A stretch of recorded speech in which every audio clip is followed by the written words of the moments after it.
tänään projektina tämmönen laittaa tulille vihdoin viimein mun pikku poreallas, tai no mikä se nyt onkaan, niin tommonen hässäkkä. Siellä mun koirat.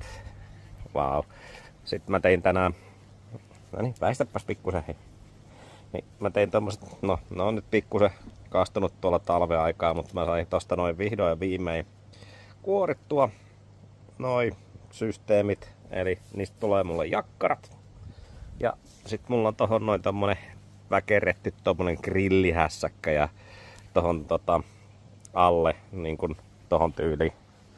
Teen vielä reunuksen siihen, laitan noin hiekasta ja sit siihen tulee grillipaikka ja sit mulla on tossa noin, no tossa mun vanha sähkösavustin, mutta tossa on rakenneltu tollanen ihan normisavustin niin sanotusti, niin se tulee sitten tohon päälle.